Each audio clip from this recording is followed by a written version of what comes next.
ऋग्वैदिक काल में स्त्रियों की दशा।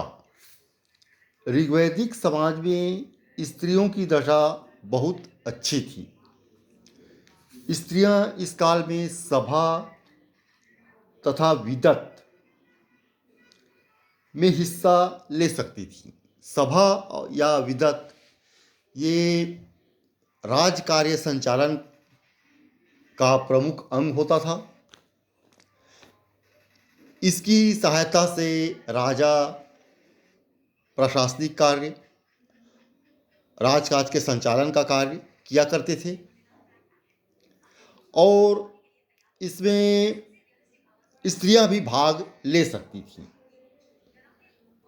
इस काल में कन्याओं का उप संस्कार होता था। स्त्रियों में पुनर्विवाह या विधवा विवाह, नियोग प्रथा या जैसे महिला संतान प्राप्ति के लिए अपने देवर के साथ साहचर्य स्थापित करती थी एवं बहुपति विवाह प्रथा का प्रचलन था। स्त्रियां यज्ञ कार्यों में सहभागी होती थीं, परंतु बाल विवाह, सती प्रथा तथा पर्दा प्रथा जैसी प्रथाएं प्रचलित नहीं थीं। ये स्त्रियों का आज की तरह या मध्यकाल की तरह उनकी दशा शोचनीय नहीं थी।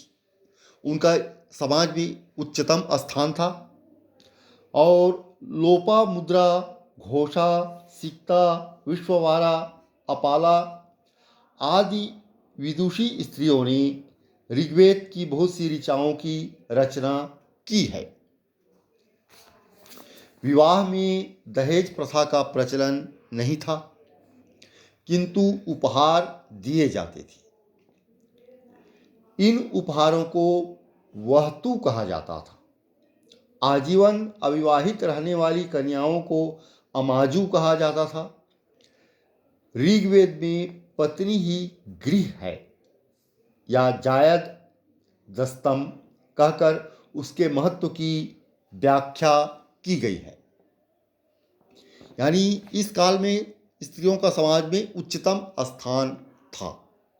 वे पूजनीय भी थी, वे विदुषी हुआ करती थी और सभा विदत जैसे प्रशासनिक संस्थाओं का, राजकीय संस्थाओं का संचालन में भाग लेती थी, संचालन करती थी। नर्तकियों द्वारा एक विशेष परिधान पेशस के उपयोग का भी इस काल में वर्णन मिलता है। इस काल में कान में कर्ण शोभन एवं शीर्ष पर कुंभ नामक आभूषण पहने जाते थे।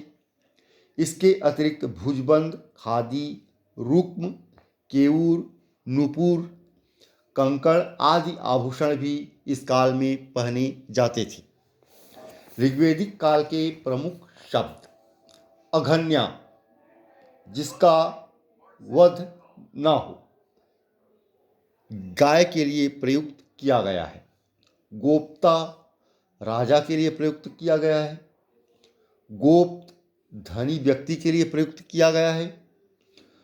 गोहंता या गोहन, अतिथि के लिए प्रयुक्त किया गया है। गविष्टि, गेसु, गम्य, ये सब युद्ध के लिए प्रयोग किए गए हैं। दुहिता, पुत्री के लिए। उर्वरा, उपजाऊ भूमि। खिल्य, पशुचारण योग्य भूमि। धन्व, मरुस्थल। सीता, हल से बनी सीरा या नालियाँ। किवाश, हलवाहा। लांगल, हल के लिए। कुल्या, बड़ी नहर के लिए। करिशु, गोबर की खाद। स्थवी, अनाज या कोठार। तंतुवाय, जुराहा के लिए प्रयोग किया जाता था।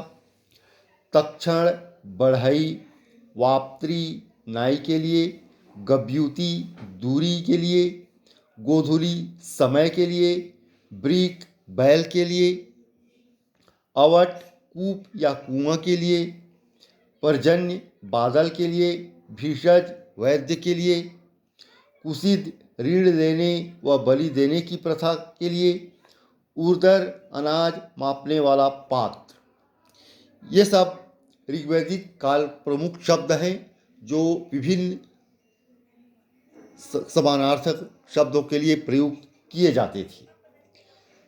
इस काल में स्त्रियों की दशा में उच्चतम स्थान था। वे विदुषी हुआ करती थीं। समाज के संचालन में, प्रशासन के संचालन में उनकी अद्वितीय भूमिका होती थी। समाज में दहेज प्रथा का प्रचलन नहीं था, किंतु वधू पक्ष के द्वारा वर पक्ष को उपहार अवश्य दिए जाते थे। स्त्रियां यज्ञ कार्यों में भी सहभागी होती थीं। इसके अलावा अनेक कुरीतियां जैसे बाल विवाह, सती प्रथा, पर्दा प्रथा का प्रचलन नहीं था। अनेक स्त्रियां विदुषी हुई हैं जिन्होंने ऋग्वेद की बहुत सी ऋचाओं की रचना की है।